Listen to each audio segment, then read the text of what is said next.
You broke me. I just refer to you as the vehicle, like this. If you're like us, you own a bunch of 80s cars with outdated fuel systems that are probably dying or gonna die sometime soon. Let's face it, we have to upgrade the system. So what we're doing to our gray E30 here, we're actually taking the helper pump out, which is the pump that actually feeds the inline pump, and we're upgrading the entire system to a single in-tank pump. An in-tank pump like this one here. This one is a Walbro in-tank upgrade for the E30 specifically. This is basically a plug and play upgrade. You just gotta delete some stuff and wire it. So if you got a little bit of soldering skills, it's plug and play, but if you don't, you got some research to do. So it's fairly simple to do on this car. We're gonna walk you through the entire thing, but a quick disclaimer, please be safe doing this upgrade because you are dealing with electricity and you're dealing with gasoline. Those two things do not mix. So do your research, be safe, and do this responsibly. My turn to have gasoline on my face, isn't it? Yep. Let me have the pinchers. The pinches. Watch it break. Oh, it's actually, we should probably remove it.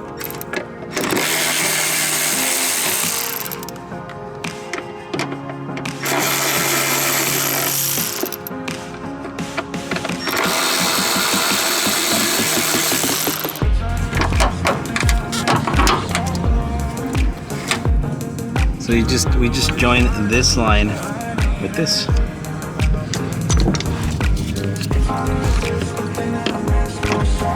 Always catch your gas, folks. I bet you this has rust inside.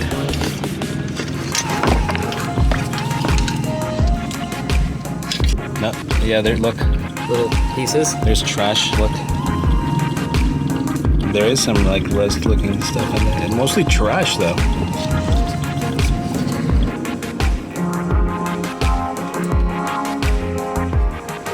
It's the same inner diameter, right? Yeah.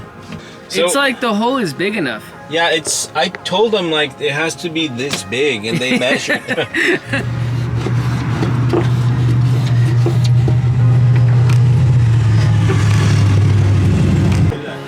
Okay.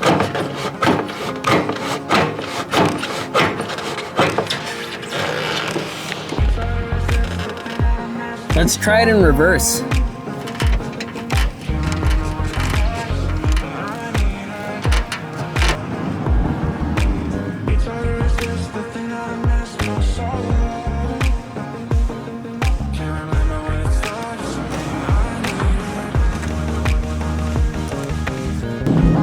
You want me to hold it while you tighten it? Ready?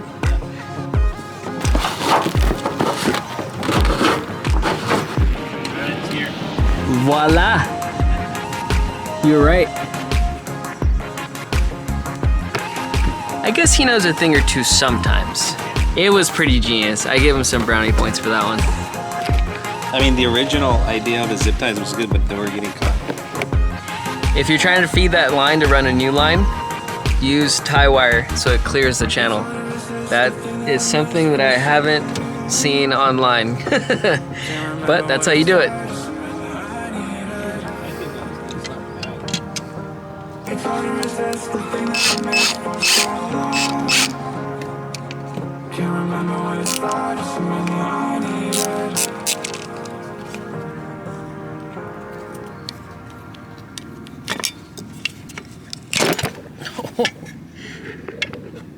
All right, guys, this is the filter, the new filter fitted into the old bracket. We used high pressure fuel injection hose. Don't use anything else because it doesn't withstand the pressures of high pressure pumps. So these are rated at 225 PSI. Don't use anything less than that. Put new clamps on there. This is 5/16 hose. That's what fits the inlet on this and the outlet on this same size. And we use 3/8 high pressure fuel injection hose for this.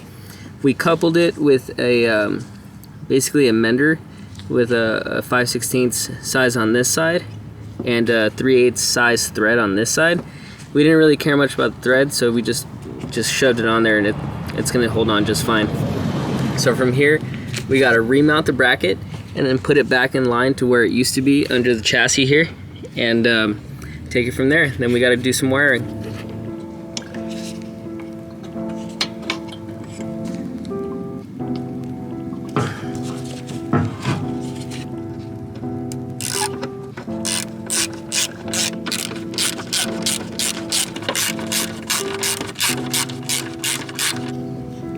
All right, guys, this is what you should have so far.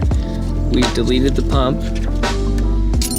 We've just taken the new high pressure lines down from the top near the assembly back down through here where they originally came through, and just basically took the pump out of the equation. So one note though, the old pump wiring is still here. I did not want to delete it, so I just went ahead and zip tied it shut because they had two little rubber jackets. You can see them right there, and I just zip tied the jacket shut so that way they don't touch anything, and then just kind of zip tied them out of the way. I do not want to delete the wiring because in case I want to go back to stock for whatever reason, I can still do that.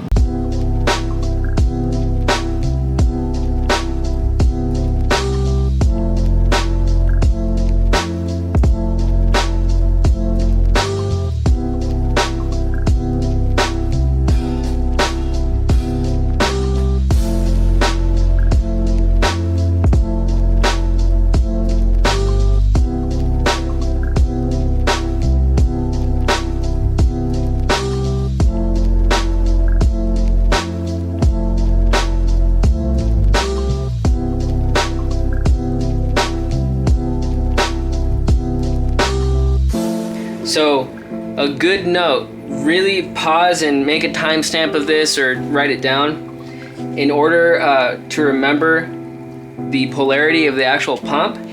If you're looking at the pump from here, meaning the connector side is facing you, the left pin is your positive.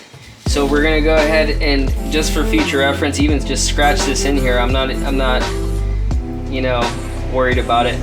I'm gonna scratch in a positive, you know, symbol. So the plus sign on this side, and on the right side, the right pin, which is the red one, I actually ended up switching these cables out the connector. I pulled the connector out, pushed the pins out, and swapped them over so I didn't have to do anything major, like resolder the point or redo this. So I did that, so that means red is now negative. But this is totally arbitrary because the pump is what actually needs the right polarity.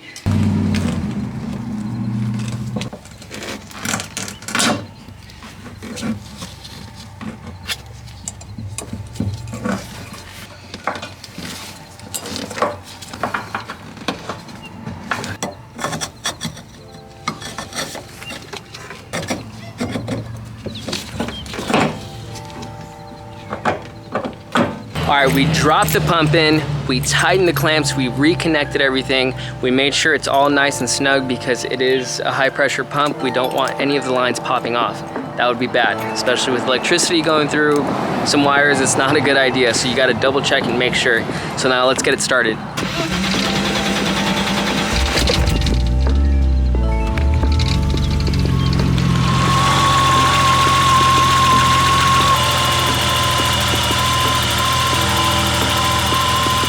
Always check for leaks. Or at least a fuel leak. There's definitely an exhaust leak. That thing is so loud. All right, everyone, there you have it. The upgrade is done. I went ahead and started it for you guys to show you that it does run. The biggest thing about this project is to make sure that soldering point is solid. If not, you're gonna have trouble taking it in and out and maybe breaking it once or twice. It's not fun, but you know what? You get to learn how to solder it much better than you did the first time, or even anything before, because you wanna make sure that, like I said, it's super solid. Anyway, it's very straightforward, very simple. It just takes a little bit of time. I think collectively I spent 2 hours, 2.5 hours doing this. If you have a weekend to do this, you can easily do it. Just take your time, take note on the polarity of the pump. Remember that the left side, if the connector's facing you, is actually the positive, the right side is the negative, and you'll be set. Make sure the soldering's good, ground it correctly, make sure you get the right size hose and the type. Remember, fuel injection hose. It is kind of dangerous because you are actually messing with fuel and you're messing with electricity. Unplug your battery. If you're not confident doing this project, don't take it on yourself. Take it to somebody who knows how to do it and they'll do it for you. But it is pretty straightforward, pretty simple for all you DIYers out there. That's gonna be it for this one. Thank you guys so much. Make sure to like, share, and subscribe. Tell your friends, tell everyone. Let's grow this community together. Take care, and thank you.